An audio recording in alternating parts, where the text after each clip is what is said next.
I shall focus on the empirical evidence from psychological research that I and others formerly based at the University of Cambridge's Centre for Family Research have conducted over several decades on the experiences and psychological outcomes of parents and children in families created through donor insemination, egg donation, and surrogacy.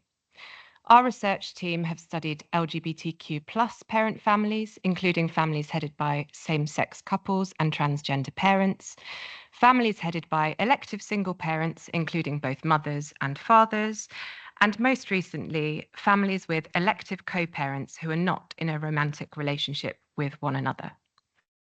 The UK law relating to such families, who we might describe as non-traditional or non-normative, is in many ways progressive, particularly when viewed in its historical and global contexts. However, there is clearly further scope for change. Based on our research, I shall argue that not only should the scope of legal parentage be widened so that it can accommodate more than two parents, but also that the point at which legal parentage is conferred ought to be brought forward so that intended parents are also parents in law from a child's birth.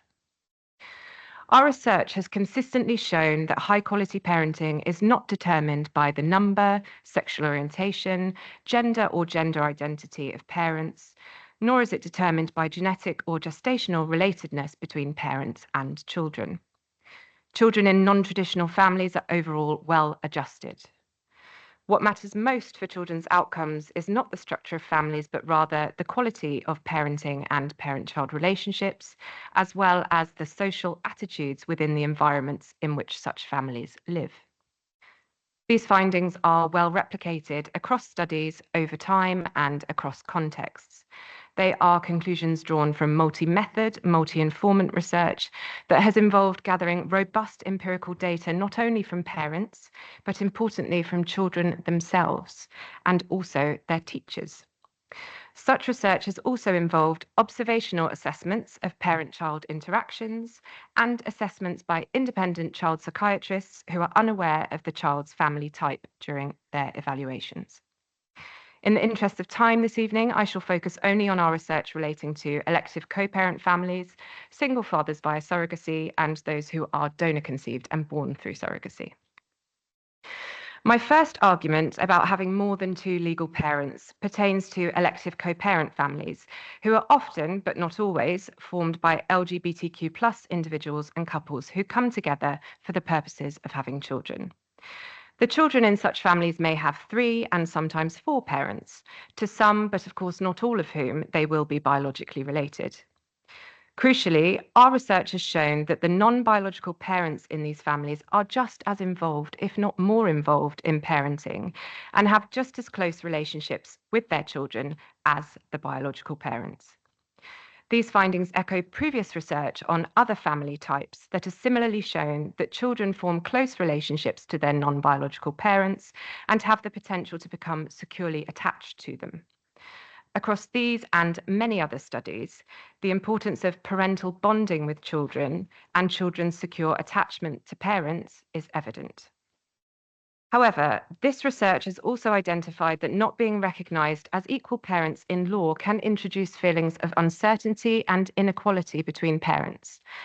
As one co-parent described, it's created a massive insecurity for the non-biological parent in our case. We were quite upset about that because we're all equally parents on this journey. That should be recognised. The fact is that these families are not yet recognised in law or by wider society, and in some cases, not even by their wider families. Experiencing considerable insecurity as a parent and not being socially recognised as a parent may be of consequence not only to parents themselves, but also to their children, who may experience confusion or stigmatisation, or both. The psychological and social functions of legal parentage I have outlined are also relevant to my second argument about its timing. In preparing for this evening's talk, I was reminded of a single father via surrogacy who I interviewed several years ago, but after the relevant change in the law, who shared with me that when he took his dear newborn son for his vaccinations, he was told, "You don't have the right to make this decision."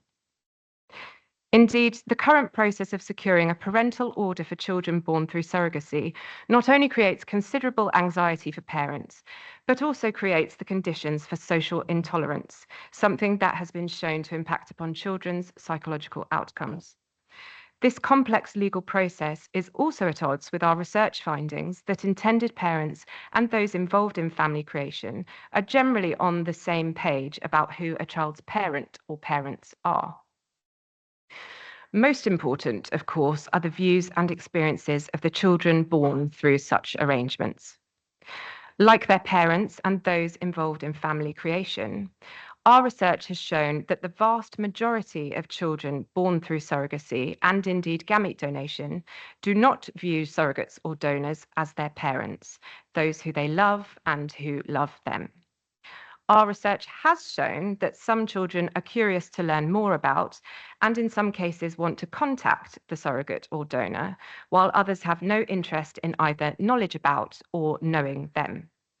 This variability is something we have found across different developmental periods in childhood, adolescence, and in young adulthood. Crucially, what seems to matter most for children's outcomes is knowing about their origins from an early age. Based on the psychological evidence, it therefore seems right that not only the scope of legal parentage be widened, but also that the point at which legal parentage is conferred be brought forward so that intended parents are parents in law at the point at which it is right for their family. Changes in this vein crucially should not undermine children's right to know that they are donor conceived or born through surrogacy, and they should not override the possibilities that knowledge of those involved in their conception or birth may or may not be meaningful to them at some point in their lives. In both instances, it's worth reiterating that the law is in the rather unique and privileged position of creating the conditions for greater social tolerance of non-traditional families, about whom the empirical evidence relating to psychological outcomes is clear. Thank you. Very much. Now, Susanna Johnson in reply. Thank you.